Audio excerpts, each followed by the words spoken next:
Hey everyone, this is Norm Farrar, aka the Beard Guy here, and welcome to another Lunch with Norm, the Amazon FBA and e-commerce podcast. Okay, today we're going to be talking about something that I love. You guys hear me talking about it all the time, and that's the importance of content marketing. We're going to be talking about why content marketing is so important, some simple pointers that everybody can get involved with. If you're not doing content marketing, we're going to show you exactly how to get started and some of the common mistakes people are using when they do use content marketing. Welcome to the Lunch with Norm Amazon FBA podcast. And Kelsey, hit it, maestro. Lunch with Norm. Lunch with Norm. Lunch with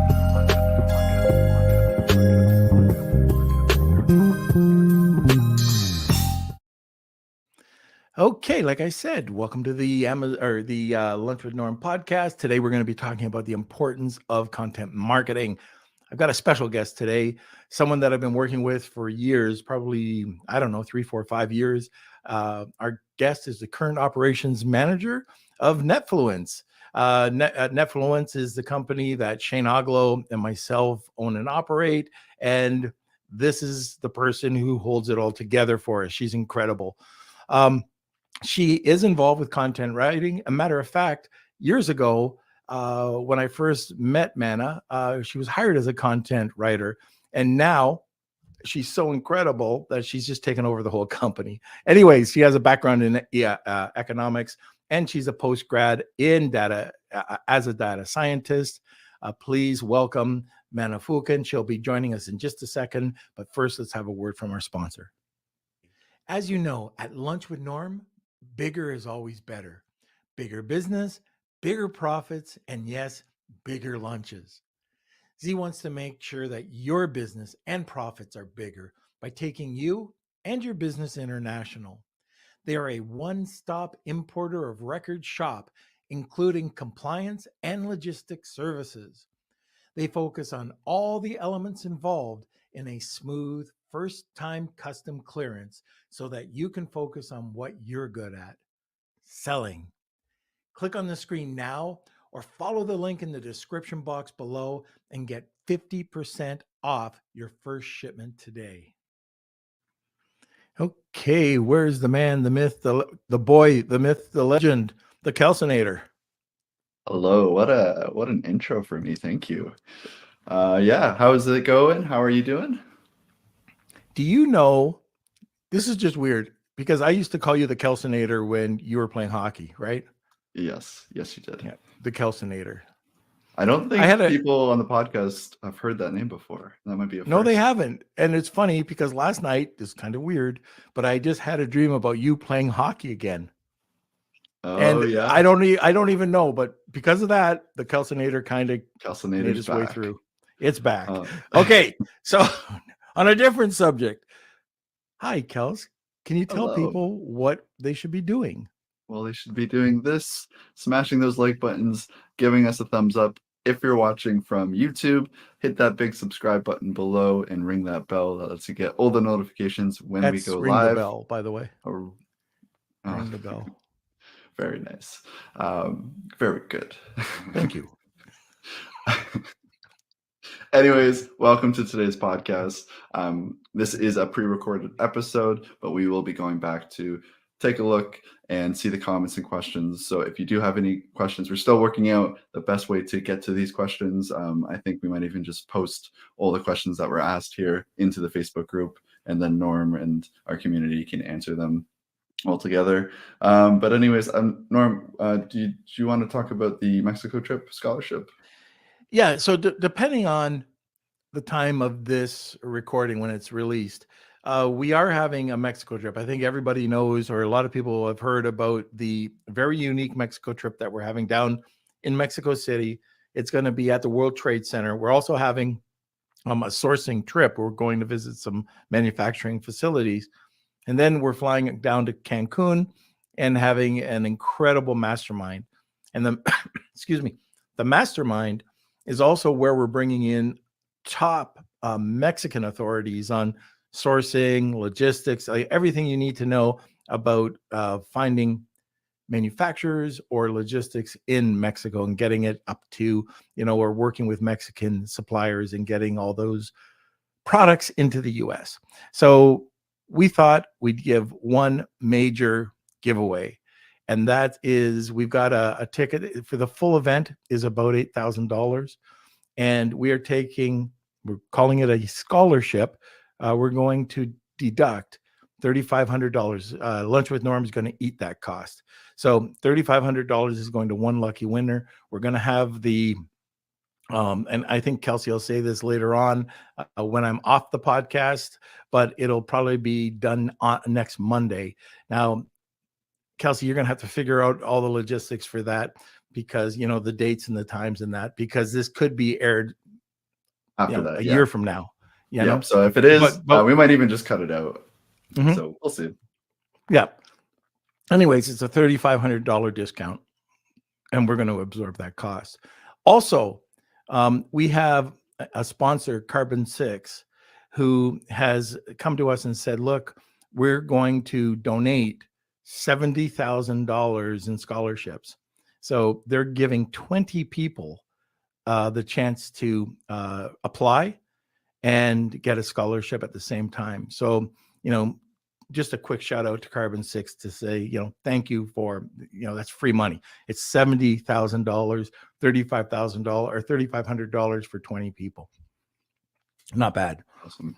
Okay, so if you are interested, if you're seriously considering the Mexico trip, but you just aren't able to do. If you're not, don't apply because definitely don't apply. But if you are interested, I'm going to be posting a Google form. You can fill that out. It's very simple: name, email, just acknowledging that you are interested in the trip, and then. If that's too complicated, just email me, k@lunchwithnorm.com, and I'll get you the information, and you'll be all set, and we'll do the spin, and figure out the winner. All right. So it is a little unusual because this is a pre-podcast or pre-recorded. Like I mentioned, I'll mention it at the end, but I've mentioned it on a couple of other pre-recorded podcasts. If you have any tips for us, let us know, good, bad, or ugly. We are developing these to help. Now that COVID's over, I am traveling a lot more. And sometimes, like where I'm going now, there won't be Wi-Fi. So unfortunately, can't do it there. So we're taking precautions and we're just doing pre-records. So good, bad, ugly, let us know some tips on what you like to see, how you like the format to be. And we're still asking questions. So if you have comments or questions, throw it in the comment section. And what we'll do is we will answer those questions in our Facebook group. So just to let you know that. I think that's it for that. So sit back, relax, grab a cup of coffee. I did, and enjoy this show. Welcome, Mana. Hey, what's up? Oh, you're so cool. I know, right? Like I'm just establishing my persona here right now. Okay. First episode. Very good. You know what? You are one of those people that in my book are the most awesome people in the world. I mean, I've known you for years, and you're always cool and calm while I'm panicking about something. You're just like, Norm, cool, be cool. It'll pass. I panic, but on the inside, like right. have two people panicking at the same time, right? So I've learned how to, be zen in front of you and then panic off of the call. So and then Shane is just stone face. He doesn't say anything. So you're the in between. But anyways, Mana, you do a great job with like a ton of what we do. But one of the things, and this is something that will not go away, and this is why I love this episode, and that's content. I don't care if we took a look at Google 20 years ago or if we look at it today. Google's interested in content and education. Their biggest weight is on knowledge, education, content. If you want to get ranked, that's how you do it. So if you're watching this episode a year from now, because some of the stuff like we do, we'll be talking to you about how to do search engine optimization on Amazon or title optimization. That could change in 6 months. This doesn't change. Well, it changes slightly, maybe the formatting when you're putting it up. But content is content is content. And if you do it with quality, then you're going to always be there. And we have, I don't know if you've ever seen this slide, but I've shown some keywords that we've had on some of my brands, and it's just all the content, press releases, the websites, images. It's all there, and it's all because of quality content. So I thought this would be a really great way to get started. So one of the things I was curious, we've never talked about this, but like with your background, how did you get into content marketing? Were you just answering an ad that I put out there?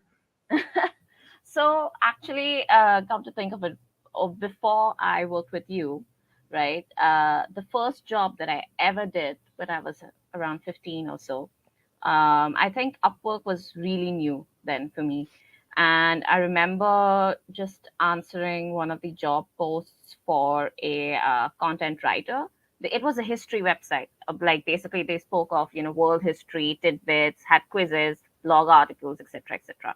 And while I had no background in that, I thought I could probably do it if I were to read enough books to generate that content. And so, yeah, that was my first gig, content writing for a website, like a history website. And it's only now that I know how difficult is it to really get gigs on Upwork. And I got this one right when I joined within 1 week. So touch wood.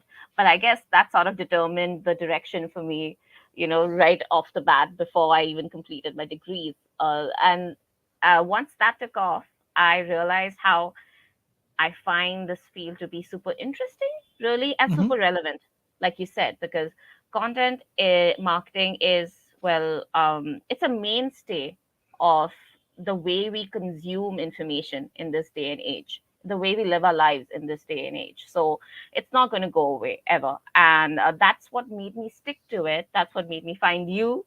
And here I am. Very good. And there's a lot of people out there that say, "Oh, they don't do content marketing." Like, let's Mm, go back to a press release. They don't do press releases because they've already done a press release to announce their product launch, or yeah. they can't write an article because they have a boring product. I want to go Mm. back and I want to talk about one product. I don't know if you remember this, but we had a client that had toe fungus remover, Oh my and God. I we had to remember. write I oh remember. what 8 press releases in the first month about Yes. that, and it went on for 2 years. That like once a Yes. month at least we Oh were God. we were putting Yeah. out interesting newsworthy content about Yes. toe fungus remover, and we had to write content. So if anybody tells me that they have a problem with content, I just refer them to our toe fungus content. We could write about anything. We had to research and research and research. So Yes. if I can do that and you can do that, anybody can do it. With plastic garden gnomes, Exactly. anything. I challenge anybody. But what were the results we got out of that? We had like with Amazon during the launch. I still have the case study. They never sold anything at that point, and they never sold anything for. Oh, you can take that back, by the way. Thank you. Um, they never sold anything for 18 months. It was less than $1,000. By the time we finished repackaging and doing the rebrand with press releases and every this was back 2017, 18, I believe, but they got $6,800 in sales. Next month with 28, Oh, the next one was 68, and it went up to 124,000 a month in sales until they ran out of inventory and did it 5 more times. So they destroyed their own listing because of that. But anyways, we did provide them with that content that yep. also helped validate them, give them authority, and we really opened up the market. Unfortunately, people saw how great the results were, and now the market's fairly saturated. That's one other point you have Doesn't to. work Yeah, yeah, anymore, at least as effectively as it used to. Oh my God, I still remember. I get nightmares when I think about toe fungal yeah. removers Toe and fungus whatnot. remover. Oh my God, the Uh, number of things that we came up with, the number of news articles and research papers I've read about specific ingredients to be able to validate whether it was factually correct for me to, base a but press that release on. Yeah. what you're saying, man, I mean, this is, let's take that. Let's take toe fungus remover just for a Yeah, second. It's so yeah, sexy. So, okay, so what do you write about? definitely. Okay, it's a new product launch. Oh, they just launched a website. Oh, so they launched social media. They launched a bundle. They are combining it with something. Oh, what are the ingredients? What are the ingredients of the lavender oils that were in there? What are the other types of oils that were in there? The aromatherapeutic effects of lavender. And we just kind of went down just a wide range. And then what we Yes. did at the time was very unique. And that was to publish a blog article onto their website and then go about a week later and with a higher end press release. We did a lot of lower end press releases, Yes. but once a month at least, we would take a higher end press release and link a newsworthy topic to the website's blog article. And it just linked and it did a really great job. And within the news article and within the blog article, they were both linked back to the Amazon listing. So it did a great job. I completely agree. And you know what? Like you said, right? This is the easiest way to dispel any sort of doubts you might have, a physical product seller might have about doing content marketing for themselves. If we could do this for a toe fungal remover, Right. you could do this for any product. And what's funny is all of this work points to this theme or this strategy that's recommended by Grow and Convert. Like they're a very big content marketing service agency provider. And what they really introduced to the market is pain point SEO. So Mhm. the goal here is to identify pain points of of your audience. What problems are they facing, like, and figuring out what are the associated keywords for that, and then introducing content to your audience accordingly. So, inadvertently, before this was even a thing, that's what we were doing then. Because we Yeah. were talking about how, lavender extract is good for you, how XYZ ingredient is good for your skin, it's good for your health, and how it benefits you. And we weren't really thinking about this as a strategy per se at that point of time, but all our materials was based upon the various benefits associated with using our product. And this is now a mainstay of multiple companies when it comes to their content marketing strategy, because this is the best way to be able to connect with your audience. You're not really talking at them by pushing out content that's irrelevant to them, that they might not be interested in. But if you're telling them that chamomile tea is the best tea for weight loss and is supported with evidence from research papers, it is actually material that they would be interested in. This is something that they would want to know. This is something that will make them want to check out your actual product. So, content marketing, like, we all are aware of how it helps B2B brands for sure. We see that working very well for SaaS companies. But it is really effective for physical product sellers as well. And that's Right. something that I'd really like to see more and more brands adapting content marketing as a mainstay of their digital marketing strategy, and understanding how this is perhaps the most effective weapon for them to utilize for the rest of their brand's growth story. Because when you think about it, nothing gives you the kind of ROI that a blog article will in the future. Like People a don't good piece. realize that. Yes, they They really look don't. for short-term Yes, benefits, just yes, like in a press release. So why don't we touch on that for a second? Is yeah. what are what are the expectations of content marketing, and how long does it take before you start to see some ROI? So, uh, when it comes to digital marketing, right? We have become spoiled by all the statistics we have in hand whenever we launch anything or do anything. We run ads, we see, oh my God, we're already getting XYZ amount of traffic, XYZ Mhm. amount of sales. And we're like, okay, this is the only thing that really works because I can see the stats, I can see how effective it is, blah, blah, blah, blah. And this is working for me within a week.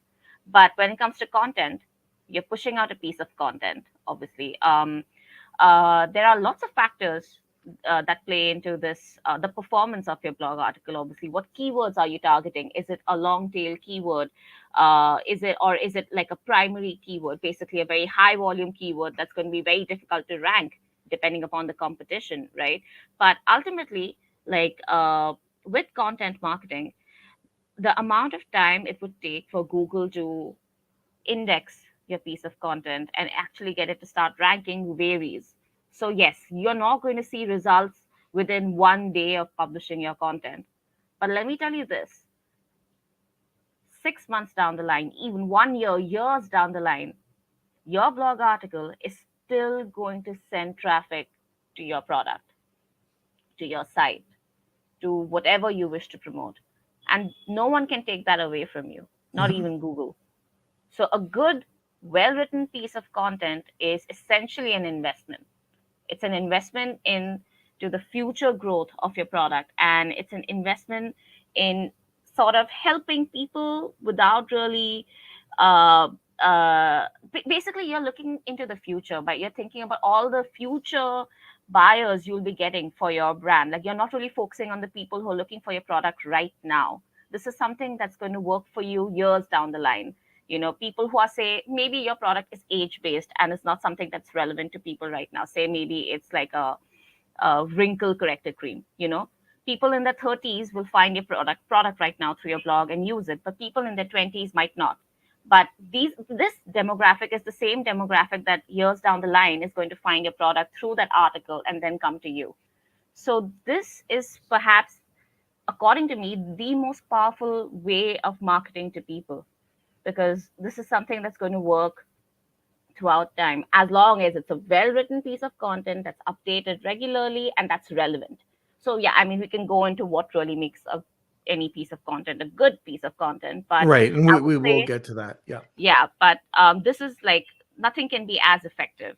It might take time, but it can become the mainstay of your digital marketing strategy, and that's something that I feel people miss out on because they sort of want to have something that works immediately instead of having the patience to wait for something that will work years down the line. But if your goal is to build a business that lasts, then you can't afford to not be getting into this, I would say. Yeah, I agree with that. And I think some of the problems with content or even press releases is wrong press releases are bought for the Mm, wrong reasons. So you yes. get a very inexpensive free $2 press release and you think you're going to have a great results. When, especially if you need a higher, better quality press release, it's going to probably run you, 750 bucks plus. Yeah, Um, easy. and there are different, like different levels of press releases. And there are companies that have all sorts, including us. We have all the different types, but people buy the worst and they expect the best. And that's the same thing with content. So if you're taking a look at a blog article, they might get a $2 writer that is horrible, absolutely Mm, horrible, has very poor spelling. There's tons of grammatical errors. And Google's not going to say, hey, we love this. They're going to run exactly. through it Mm, and they're going to start you at a 10 and bring you down to a 1, even if they index you at all. So yeah, your expectations have to be, you have to make sure that your expectations are not, most people, what am I trying to say? Most people's expectations are way too high. yeah, However, if you publish on a regular basis, high quality, not quantity, high quality articles, and you just give it time, you're going to love the results that you get. We see it all the time.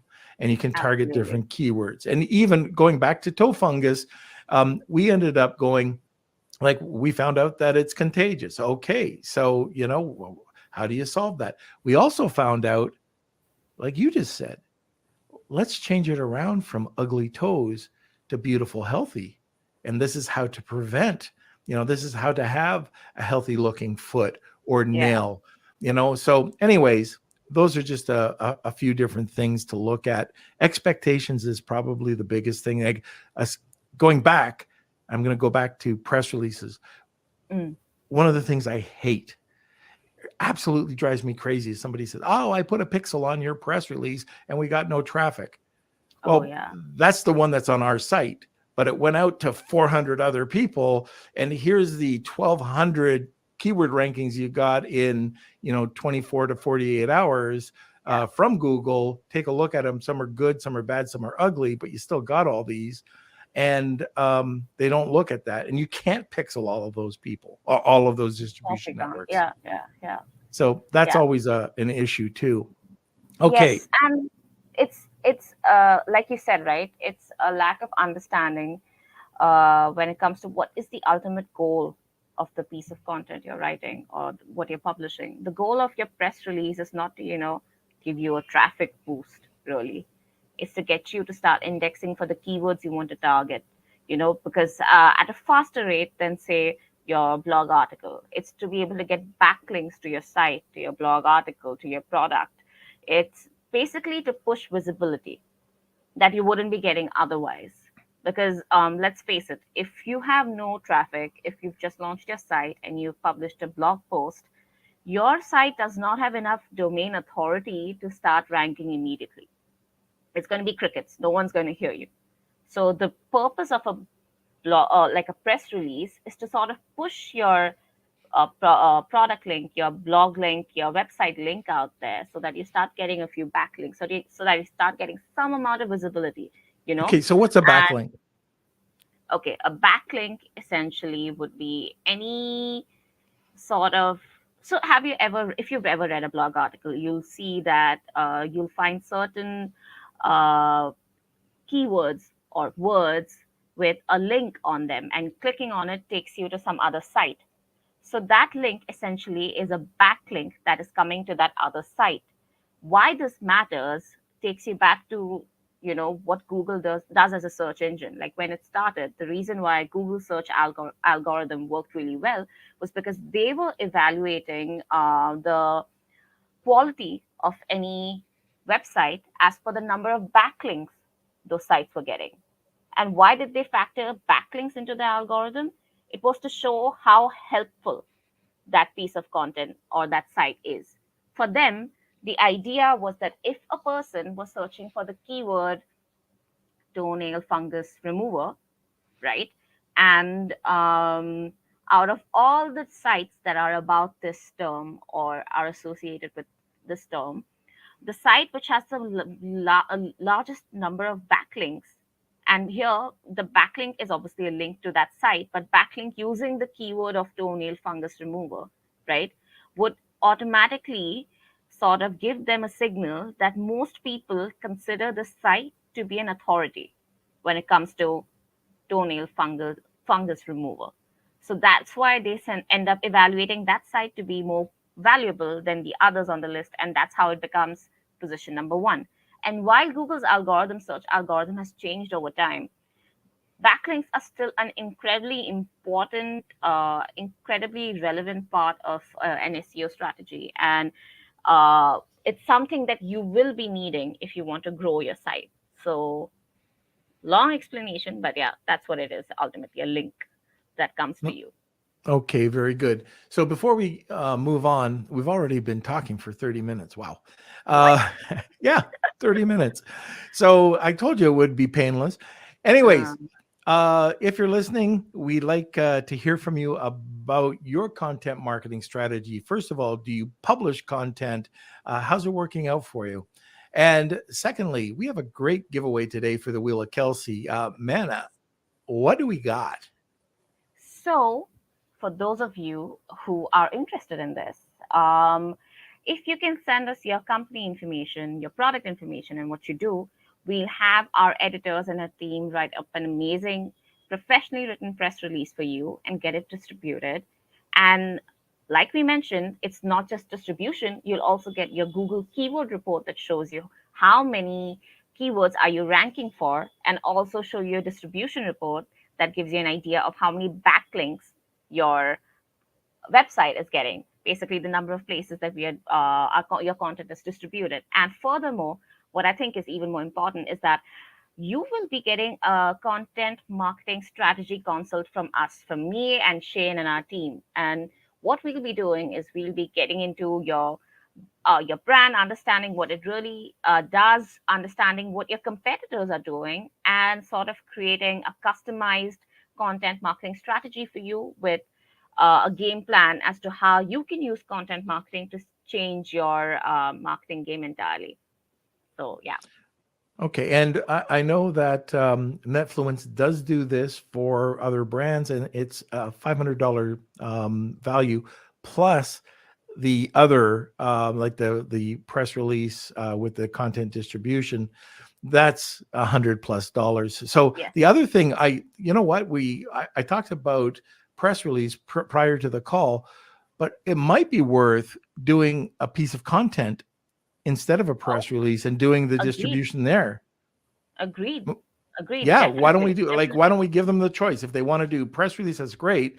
But Hmm. since we're talking like press release is content, but we can also do, and people don't do this, by the way.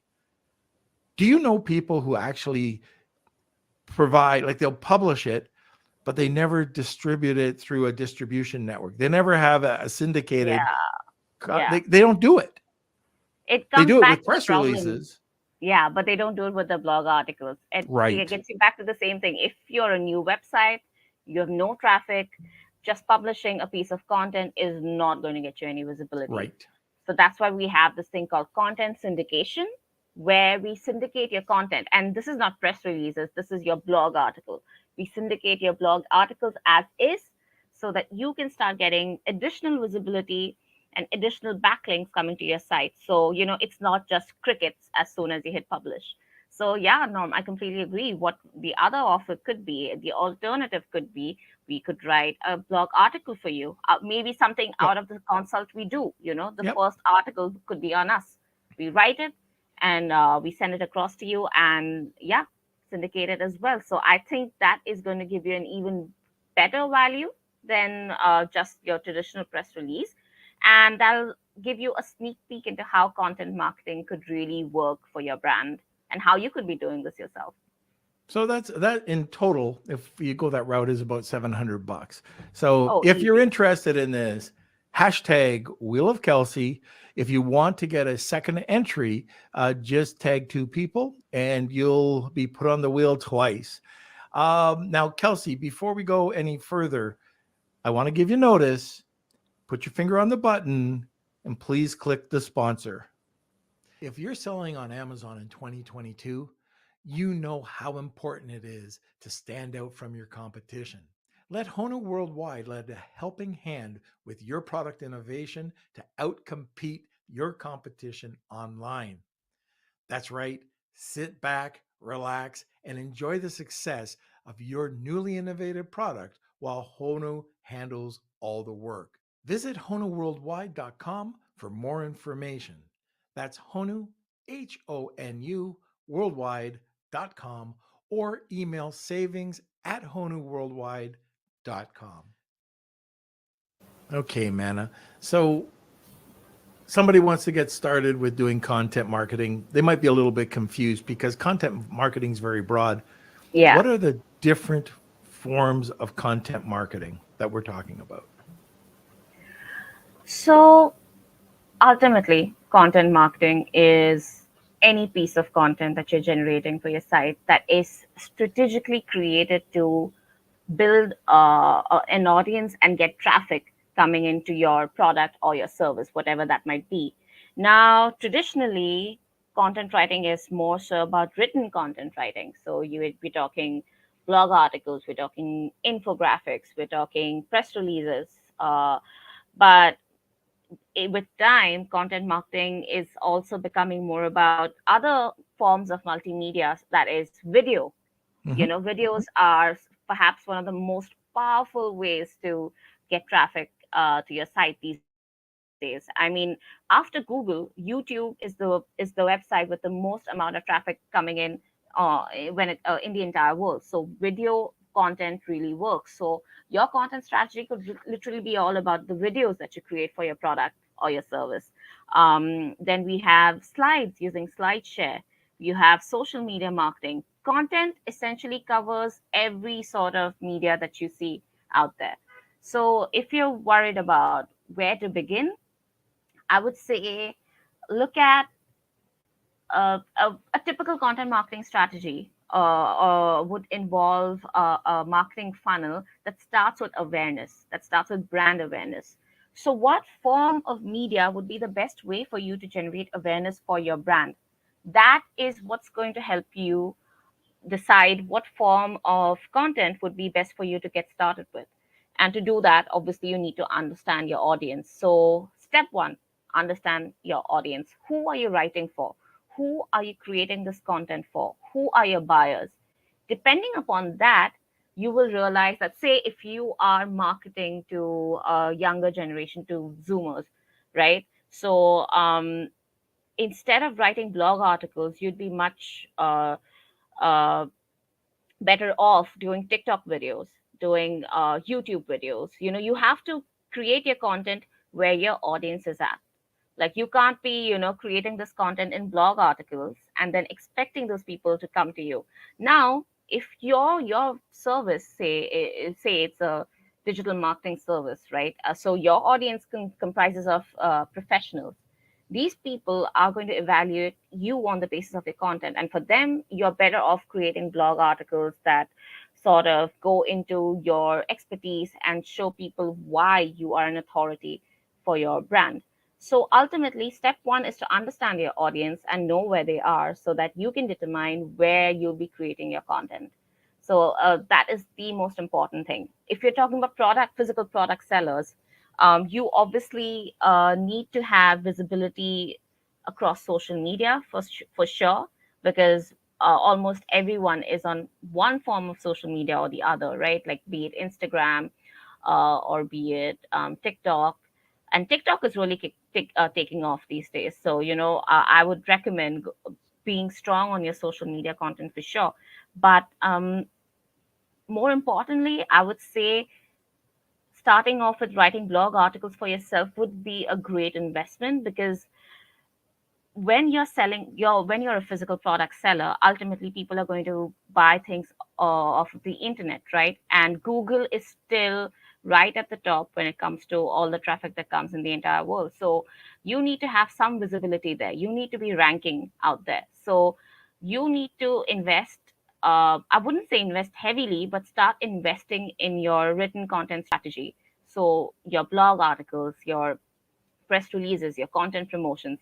That is something you really need to focus on to be able to generate the traffic, to be able to get the backlinks, as we mentioned, to improve the authority of your site, even if it's your Amazon product link, by the way. Like it's honestly easier to rank an Amazon product link if you're using content marketing, if you're directing your backlinks from your site, directing backlinks from your press releases onto it, instead of ranking a general website. So I would highly, highly recommend doing written content for yourself. So, like I said, you start off determining where your audience is at, and then you start with building content that fits that particular platform.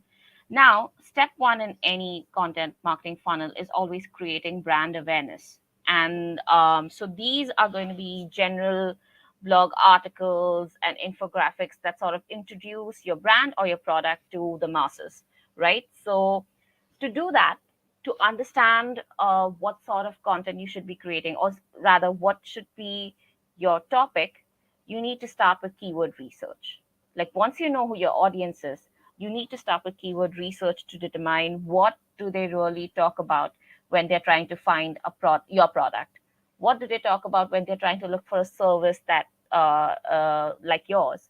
Like what are the keywords? What are the words that they are typing onto Google to find you? To find someone like you, or what could they be typing to find you? That is what keyword research is all about. So I know a lot of people get really I mean, keyword research can be incredibly complex or incredibly simple depending upon where you're at in your content marketing journey. But if you're starting off with things, even if you were to just use Google to sort of figure out what sort of suggestions come up when you type in your product, what sort of blog articles that come up when you type in keywords related to your product, even keywords that you use on Amazon. the results that come up will give you a good idea of what sort of keywords you should be focusing on. Obviously, if you want to take it one step ahead, if you want to really create quality articles, you need to be using tools to come up with the right keyword research for yourself. Now, personally, we at Nefluence really like SEMrush, Ahrefs, and there are so many other tools available, really free ones as well. So if you're worried about, do you have to really invest in a paid keyword research tool to get things started? Not really. Like you just need to find something that will give you the initial results to filter out what your products can be all about, what your product, like what your content can be all about. And let's get this thing straight. Now, say in ads, just as in ads, or just as how you'll be doing your Amazon product research, um, you understand the difference between a higher volume keyword versus like long tail keywords with lower volumes, right? Now, a higher volume keyword would be, say, Bully if stick. ballistic, yes. So by the way, that's another one of our products that we worked on, that I created like 4 press releases per week. I don't know how I did it, but I did. Like, I mean, if I could do toenail fungus removers, I could do this. So yeah, ballistics is another one. So yeah, ballistics is a higher volume keyword, right? So if you were to even type ballistics on Google, you'll see the kind of results you'll be getting. And what you'll see is that you cannot compete with these people with this search term. Why? It's because it's a higher volume keyword, right? So you have big media sites writing about this. You have Amazon, Amazon itself ranking for this. You cannot be competing. Your Shopify site will not be getting any will not be featuring anywhere on the first page if you were to target this kind of a keyword. And do you even want to really be focusing on such a high volume keyword? Because what really matters to you is not that traffic, but it's the conversion rate, right? And if you look at bully sticks, this is a really cool thing that most keyword research tools will give you. But say if I take SEMrush as example, it's going to tell you what intent is behind the searcher. What kind of intent do people have when they're searching for a certain term? More often than not, when you're looking at really high volume keywords, right? This is like a seed keyword, ballistics.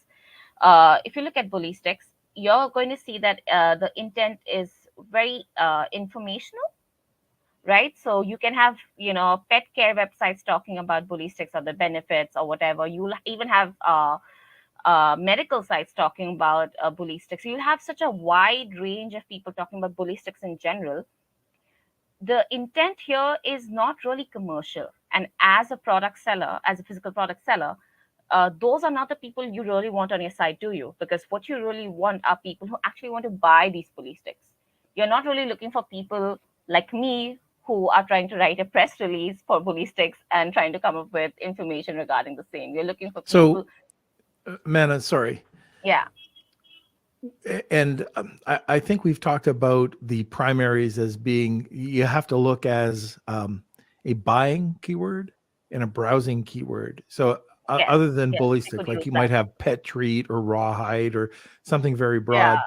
And then you've Yeah. got bully stick. And that bully stick, like you're saying, the intent might be very, very, low as for a physical product seller. But Yeah. anyways, I just wanted to add that in there because uh, browsing keywords will get you nowhere. You're Yes. just wasting your money, you're wasting your time. Yes.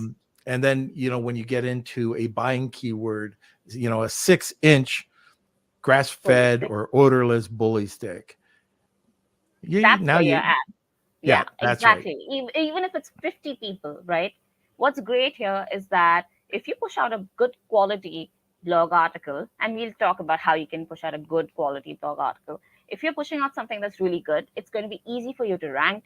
And what's going to happen is a majority of, say, even the 50 people who search for this term per month, they are going to be finding your site. And the conversion rate for you is going to be much higher because they're looking for something very specific.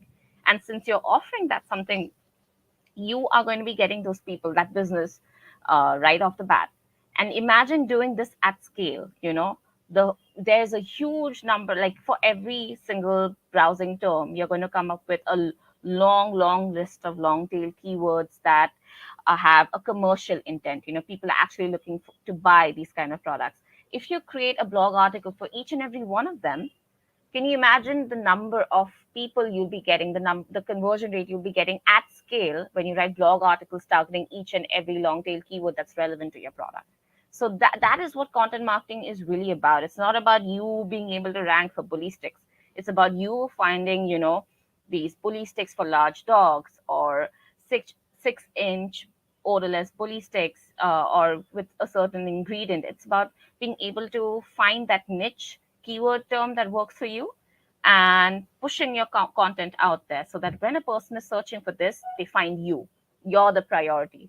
So this is where your keyword research really comes into play. Like, you have to be able to look at your list and evaluate what is really going to get you buyers, what's really going to get you just people looking to find more information on ballistics. Because there's no point in writing a very good quality high like a article for a very high volume keyword that's not going to get you any conversions. We'd rather focus on something which, with even just 200 volume keyword, but that leads to conversions for you and your website. So that has to be a priority when you are doing your keyword research and evaluating what your keywords are going to be like. So that's step 2 Okay. in your Now, strategy, in one your of the other process. things I like about SEMrush, although, like we said, Ahrefs is great too, but one of the things that I like, it's there's an area there that you can see questions. So Yes, yes, you can, like, what do I talk about? What do I talk about? Like, bully sticks is another word called pizzle. All of a sudden, and that's another thing. So now you can expand on, okay, there's bully yeah, sticks and there's pizzle. But there's also an area where you can hit questions and you can see these really cool questions, kind of like Answer the Public, yes, but these are exactly like more that. ranked. These are Yeah. more rated. You know, the quality of the question is there, and then you could build out even sections of your content or create a full article just Yes, on one of those answering that questions. question. Yeah, It's I really completely cool. agree. Like, I mean, when you use the tool, right, you realize that for each keyword, basically, what you can do is, if you click on it, like if you hover over it, it's going to give you a short snapshot of the kind of articles or the kind of websites that are ranking for that keyword. So if you're seeing, say medical sites, whatever, ranking for that keyword, you automatically can discern this keyword is not for me. Mhm. Because this keyword does not really have much of a commercial intent, because the people searching for this are getting these kind of results. So that's another thing. And apart from that, you can find, but even if you can't write an article based on bully sticks, you can write an article based on the questions that come up for bully sticks, because that would still be relevant to you. you know so that's one thing about investing in these kind of tools. They do a lot of the thinking for you. So all you have to do is look at the results and evaluate as per metrics that you create for yourself. Like, yeah, it's commercial intent, it's X amount of keyword search volume that I need for sure, it's questions that I want to focus on, and you will have the answers right in front of you. So that's a great thing about SEMrush. And you can even filter your results. Like, you can, with your keywords, you can even filter it out to include just question type of keywords. So you can see long tail keywords that are all based on questions, and then maybe have, like, your strategy can be, say, covering these kind of articles first before you get into anything else, right? So because these articles will also help you rank for the Q&A section of Google as well. So there are so many layers to really ranking on Google these days, because it's not the same anymore, right? You have multiple sections. You have Google Maps, so having a Google business profile is important. You have the Q&A section, so that you need to be answering relevant questions in every single article that you have to be able to rank there as well. Then you have the related keyword sections below, so that whatever blog articles you write should probably feature those related keywords that come up down below as well, so that you can be ranking for those keywords too. So ultimately, generating a good piece of content does require a fair bit of research, but the payoff is great, like we always say. So Right. yeah. where do you go? I know it's a little bit different because of, we already have the writers, but if you're looking for a writer, starting point. Hmm. So one of the things that have really taken over the market these days are uh, AI content generators, Right. like Jasper, Yeah. Word AI. What they do is, if you say don't have access to writers, or maybe you are not sure if you want to invest in a writer to get things started, because content is something you just kicking things off with, like you basically don't want to invest as much. Just start with one of these tools, because what they're going to do is they're going to be able to generate content for you. Now, you will, mind you will need to edit these to make it sound more like a human, really.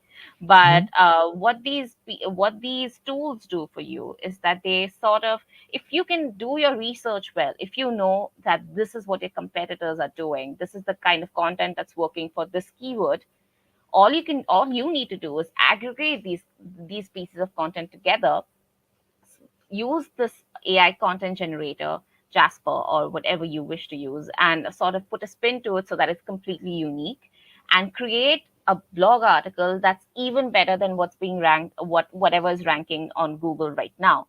That's the best thing about these tools. And one of the tools that we really use here at Nefluence is Phrase. Now, Phrase is, unlike Jasper, like Phrase is not just, it's not about AI content generation so much so as just helping you create good quality content.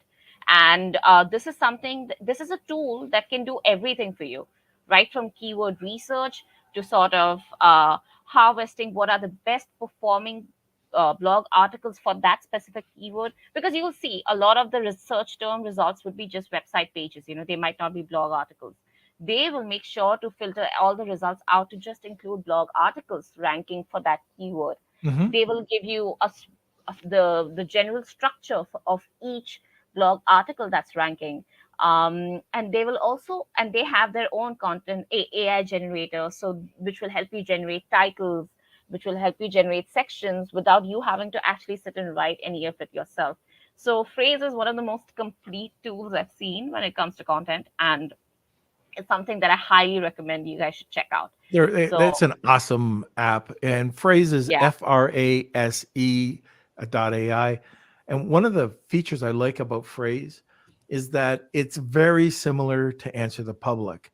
So if you yes, ever go to the site Answer the Public, type in a keyword, you'll see sort of this. I call it a mind map, but all the different questions, all the different content.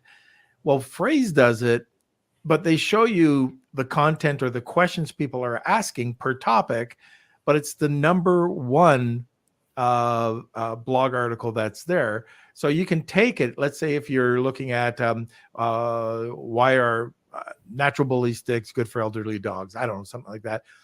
And you'll see that you can summarize it and get 16 of the top summaries, send it over to a writer or do it yourself, and then you can take it, it'll spin it. And we're not talking about the spinning tools. Like there was a bunch.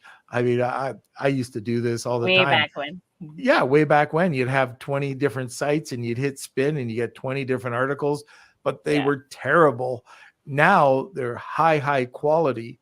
And it will go through and it'll analyze your blog and it'll tell you exactly what it takes to be number one or to be fully optimized. And then on the Jasper part, uh, is what I like about that is I go in there, like I was talking to Kelsey about this one day, and I said, "Oh, we need uh, a title with a hook for some of our social media." Just went in there into their social media, hit title, boom, put the keyword in, and bang, out came a ton of different, really high quality titles and content for social media. So it's getting to the point. It's not perfect, but they're so much better than what they were. And Yes. it's not like when you read it, if you put it through Copyscape or something like that, you'll see this is all authentic, real, like it'll be approved. Yes, it So will be approved, unlike yeah, before. And it's not gibberish, it's no, actual content. Yeah. It's just some things. I mean, you obviously can't really mimic exact grammar, so that's what you'll basically have to watch out for when you edit. But then you have stuff like Grammarly to do that for you, right? So Grammarly is one tool we cannot live without. Like I don't even think about it when I think about a list of tools, because it's just something that's a part of our process, and it's not something. I mean, it's a part of everything that we do, right? Right, from emails that we write to any sort of planning that we do, it's right there. Like you just need to use your Grammarly extension, and you are sorted when it comes to grammar in general. So we basically do a mix of, using phrase, using these content AI tools, then putting them all into Grammarly as one final check, because there's always a margin for human error. And when Yeah. you're writing 1500 word articles, it's pretty easy to sort of miss a few mistakes here and there. So Grammarly sort of makes sure that you're all good. There's no issues with actual grammatical issues in the content that you're writing, and you're all set. So So, Grammarly is something you need to get on if you haven't already, which I and you doubt. just mentioned 1,500 word articles, and we haven't touched on the length yet, but it Yes, is important. The days of 250 or 350 word blog articles are over. yep, 500, 750, it's over. I mean, at very bare minimum, we would look at 1,000 word article, but we're really targeting 1,500 words and above. If you yes, take a look, and I love this site, it's Dr. Axe, AXE. You'll see that they have like 7,500 word articles.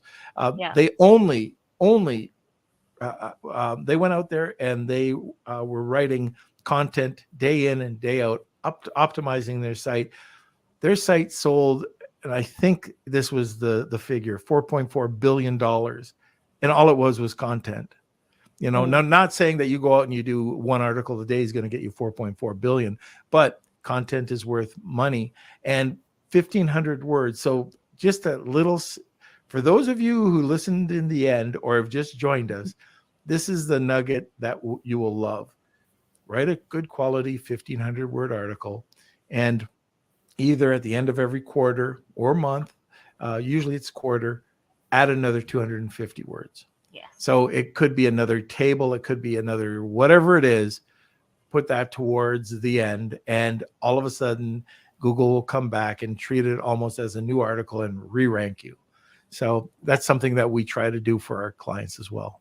Yes, like it basically, what it does is it pushes Google to index your article all over again. So if you sort of keep everything fresh, you make sure the content seen online is the same as the new stuff that you're putting out there. And plus, it just keeps you ensure that your ranking is stable and for the keywords that you're targeting. um, Again, like coming back to the structure, the Oh, yes. anatomy of a Okay.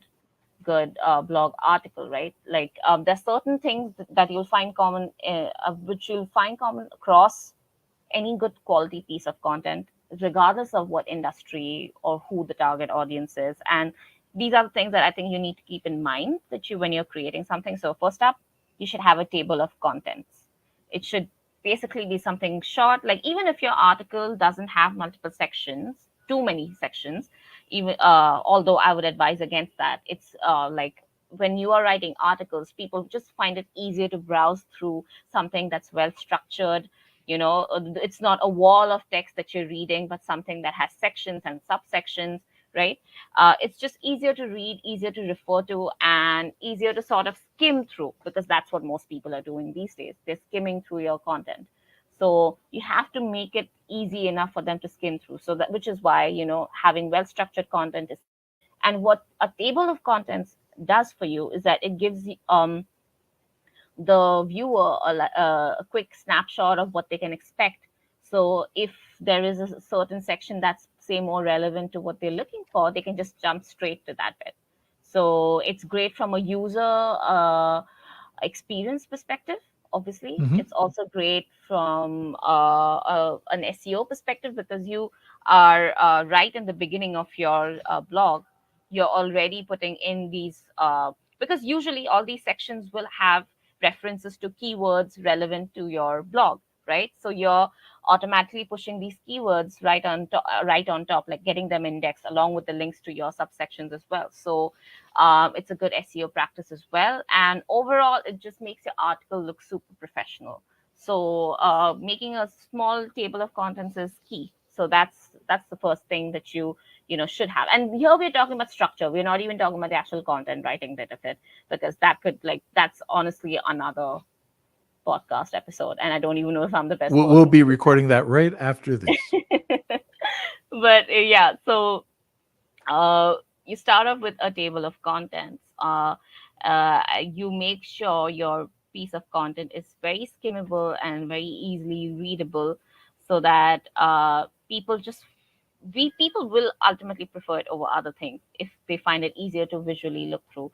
Always use a lot of images, a lot of infographics, as much as you can. Use as many of these things as you can, so that you can break up the text again and make it more visually exciting, because people don't want to read or look at a wall of text anymore.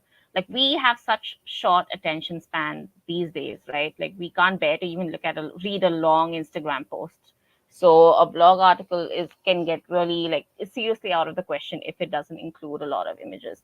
Like, one of the leading sort of SEO influencer, I would say. I mean, I believe he's working with SEM Rush now, but Brian Dean, right? So if you look at his blogs down the line, these days they are super, super interactive, user friendly. They essentially look like a web page. They don't even look Mhm. like a blog article, right? With multiple sections, a lot of visual aids used. Um, it just makes it super interesting as a piece of content, as a resource to refer to.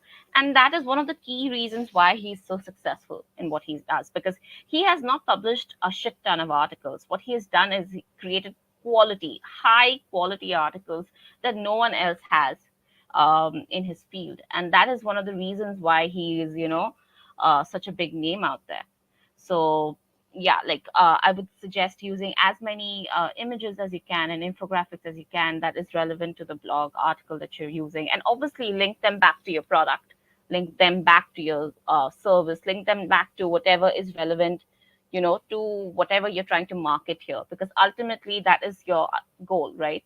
For people to be able to see you, for people to be able to see your product. So that's what you want to do, have multiple instances where you can introduce them to that, and not just in a corny way where you're saying, "Oh, check out my product here," right? And again, these act as a way to have backlinks onto your leading back to your product as well. And like we discussed, backlinks are really the key thing that helps Google evaluate any website or any domain and helps it rank higher on Google itself. So you want to be generating these backlinks.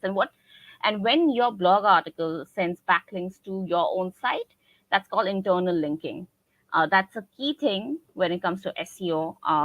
A lot of people skip that because it can be painful to keep a track of, how many relevant blog articles have you written, how many places can you really integrate another backlink to your own product all over again. But trust me, this is one of the best ways to embed links onto actual keywords without really getting, you know, uh, I wouldn't say banned by Google, but what happens is Google does not really like it if you are sort of using, say, a search term that's relevant, like, say, toenail fungus remover. That seems to be the key thing today. Toenail fungus remover, and constantly linking your site to that keyword, right? Like, it doesn't seem natural to them. To them, what it looks like is that this person is creating content just to market their site, just to market their product. This is not really a genuine piece of content that's helpful to, a person who's coming onto that blog, right? So that they are going to penalize you for that. So even if you were to say rank well for it, you'll see rankings drop, and this is one of the key reasons why that happens. But if it's your own site where you're writing this blog article, right? Like, and if it's your own site which you're linking to within a keyword, you're not going to get penalized, not really. So that's one of the key reasons why internal linking is really beneficial, because this is when you can freely link to your site, to your products, using the relevant keyword search terms without getting penalized by Google. So this is something that's a key factor to keep in mind when you're really promoting yourself or your services. So yeah, I Okay. would really recommend keeping that thing primarily in front of your strategy. Like you have to make sure you're not making this mistake because it can really cost you. Okay. Last question. Uh, can you give? Can you let us know about some mistakes new sellers or new people that are trying to do content marketing are making? Mm. Hmm. So right off the bat, uh, uh, uh, going back to what we mentioned about, choosing the right keyword to write Hmm. your blog article on, really. Like, eh, you need to look at keywords that are going to give you conversions. Now, writing a good article on Ballistics and even ranking for it, right, is possible. It's not that it isn't possible, but it's not going to be worth your time because your goal here is to be able to gain conversions through your blog articles. You're not a media site that is going to earn money just by having millions of people viewing your blog article, right? You are looking for a way to start converting the views that you're getting. So a physical product seller would be like, if they are attempting content marketing, then the best thing for you would be to make sure that the keyword search terms that you're using have a commercial intent. It's a buying term. It's not a browsing term.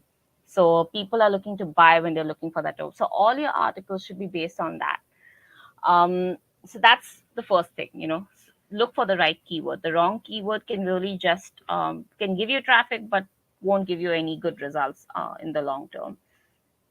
The Okay. other thing that I would recommend physical product sellers to do would be not utilizing video as much as they can, not utilizing even images as much as they can, or like, how strong is your Pinterest strategy, for example. All of this is a part of content marketing, by the way.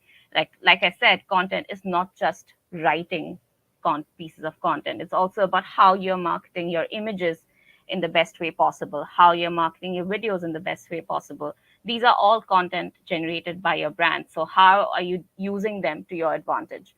Now, I feel like e-commerce sellers don't really understand that they could be using Pinterest to market themselves. Hmm. uh, I mean, by default, as a physical product seller, you are going to be dealing in a lot of images about your product, be it product images specifically, be it lifestyle images, right, of people using your product or your service. These are very, so Google is not just indexing your blog, right? It also indexes images. If you remember, if you Yep. have Google Images as well. So if you are writing a blog article, you're using images there, make sure that you are sort of adding the right alt text, adding the right tags, naming the image correctly. Don't leave it, don't be lazy, when you're doing this. Don't be lazy and just add an image and just leave it be, because you're missing out on such a big opportunity here. Like, if you name your product like image correctly by adding your keywords, adding your product name, you are giving Google access to an image that, when they index, will let them know that this image is associated with XYZ brand that sells toenail fungus remover. And you are automatically going to start ranking for this term even on Google Images, which is, by the way, a lot easier to do than ranking on actual general Google, right? And your goal has to be able to rank in multiple ways possible, in multiple places that are possible. So the same image, when you use it on Pinterest as well, can help you start ranking on Pinterest. It can lead to a backlink to your product. So if a person is searching, say if you're a fashion set, or like a fashion accessories brand, for example, and uh, Pinterest is primarily used by women, right? And they primarily use it to sort of pin images that they like, or create, boards for a certain style or aesthetic, just for inspiration, right? For inspo. And if you are investing in creating good quality images for your brand, you should be posting them on Pinterest. You should be tagging them correctly with the right keyword search terms. Whatever you're using for your blogs, whatever you're using for your product page, utilize the same material here when you're tagging your images, when you're creating image titles. Because when people search on Pinterest, that's another site where people are searching for things. If they're searching for toenail fungus remover and they find you there and they click through, they're going to be led to your product page. So not only are you getting a backlink out of this, and that to a backlink from a high domain authority site, right, as Pinterest, you're also finding an alternative way to get traffic to come onto your site. So, and this is again a part of your content marketing strategy as well. The key here that you'll understand, it's not that content marketing is difficult per se, but it's all about optimizing all the opportunities that you have in hand, all the opportunities that you have to market your own content in the best way possible. So this is something that I see most physical product sellers missing out on. Like a lot of them don't really have a strong Pinterest strategy, or are not even on Pinterest when they could be, and when they could be getting good amount of traffic coming in from there. And like I said, missing out on tagging your images correctly can cost you a lot from a traffic point of view. So that is something that physical product sellers need to keep in mind when they're doing blog articles. Like tag your image correctly, give titles to it, add an alt text, and trust me, it's going to make a huge difference to your performance. So these are the two things that I would highly recommend people to keep in mind. All right. So if people are interested in content marketing, you want to just let people know how they can get a hold of you or Nefluence? Yes, so just log on to our site, which is Nefluence at netfluence.co, or just email me at mana@netfluence.co, and I'll be more than happy to jump on a short call with you and discuss your brand and how we could be helping you out with your content marketing strategy. As you can see, I mean, this is very cumbersome. Like content marketing has just so many facets to it, right? And plus you have to actually stay on top of all the latest things, latest updates, right? Like if you see, like just like the example Norm mentioned, Dr. Axe, he did incredibly well in a niche that is known as your money or your life, right? What happened is, I think a couple of months ago, Google sort of penalized a whole bunch of sites that were in the health industry. So unless you were actually a legitimate influencer here, so Dr. Axe is a doctor, which is why his site was not really penalized when he was pushing out this kind of content, right? So unless you're a legitimate professional in that field, you can't really be talking about all of this, because then Google would just penalize you. So it's hard to keep track of all of this. So that's our job. We make sure that we are creating content that's going to be evergreen, that's going to last for a very long time, that's going to be effective for your brand, focusing on the right keywords, and bringing you the kind of conversions you really need to see the results that content marketing has to offer. So yeah, just hit us up, just log on to our site or email me, and we'll be more than happy to help. Perfect. Okay, so let's have another word from our sponsor, then we'll head over to the wheel. A big thank you to our sponsor, Startup Club, the largest club on Clubhouse with over 790,000 members and growing. They're one of the world's largest communities supporting the startup ecosystem, from founders to those wishing to work for a startup and everything in between. You can find them at www.startup.club for blogs, recordings, and a calendar of upcoming shows, and on the Clubhouse app. Just search Startup Club for daily shows 24/7. You can also now listen to their show, Serial Entrepreneur Club podcast, on Apple and Spotify too. Stop by to connect, learn, and grow together.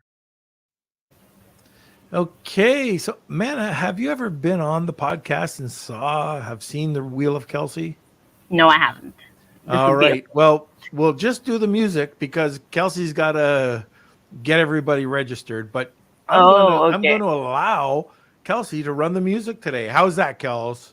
It's time for the Wheel of Kelsey.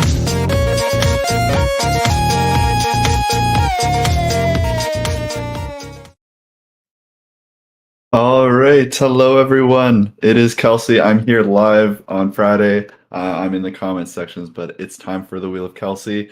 I'm here, and yeah, let's jump into it. Thank you, everyone who entered today's contest.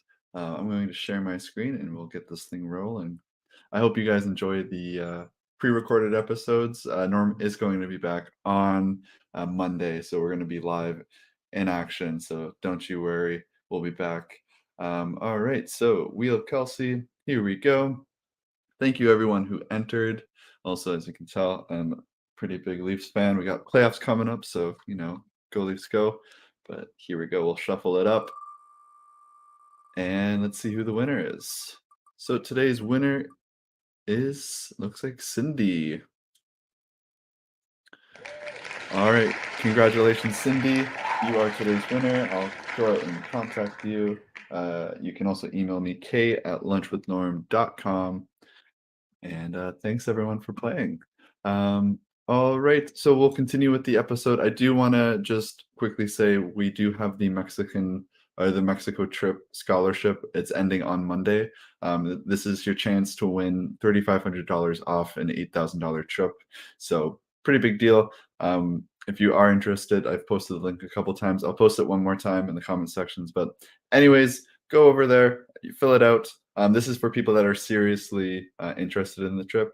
Don't sign up if you're not going to go, even if you win. I don't know why you do that, but this is for people that are seriously interested in going on the trip. So yeah, that's $3,500 off an $8,000 trip.